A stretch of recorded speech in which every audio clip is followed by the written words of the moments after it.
Hello, everybody. So today's lecture is going to be about variation.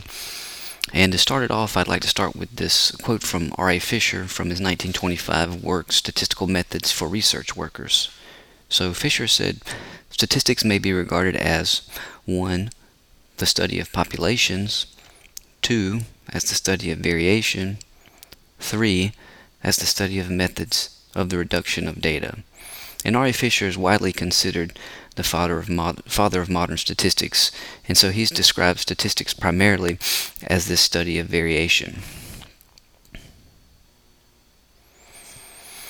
So variation's everywhere, and for instance, you could come to realize that if you just look at, say, the biodiversity of rainforests, and the variation can be due to a host of different things, and we're going to talk about a few of them.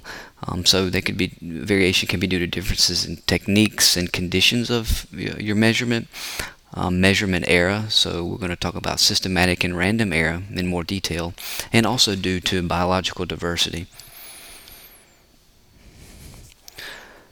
So what is this systematic error? So systematic errors are going to distort the data systematically and in a particular direction. Take as an example, if you were to measure an individual's height while they're wearing shoes. So this would systematically distort the heights towards larger values. And these kind of errors can introduce bias, and they may obscure or distort the truth. So for instance, if we actually did carry out this study where we measured individuals' heights and everybody was in their shoes, then it's plain to see that the mean height would be biased by this added shoe height. So the added shoe height systematically biases the data in a particular direction. So on the other hand, random errors distort the data in a random, non-systematic way. So there's no direction there.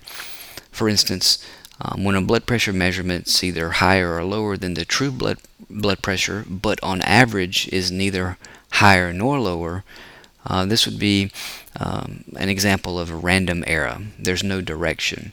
So a random error can be due to also inaccuracies in obtaining the measure, but there's just no direction to it. Random errors do not introduce bias, but any type of increased variation can make it more difficult to separate the signals from noise.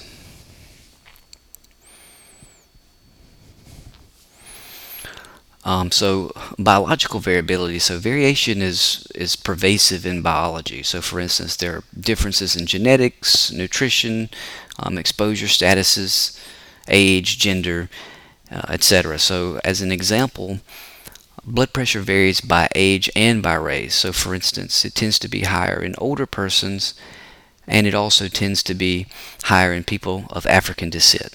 So there's variation in blood pressure by different demographics and characteristics. Another source of variation can come from different experimental conditions. So for instance, if you measure the same quantity but you measure it under different conditions, this can introduce variability.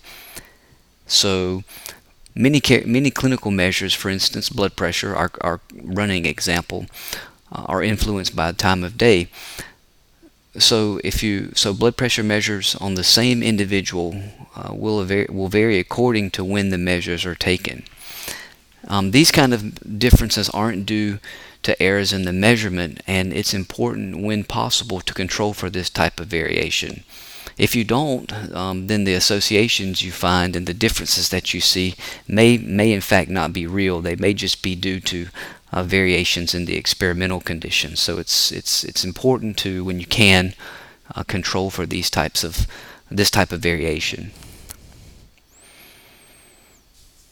So in conclusion, it's important to understand or describe sources of variation, and controlling for the different sources of variation can help to isolate the independent effects of one variable on another. So in the next lecture, we're going to discuss statistics and variables and talk about ways to describe variation in data. Thank you.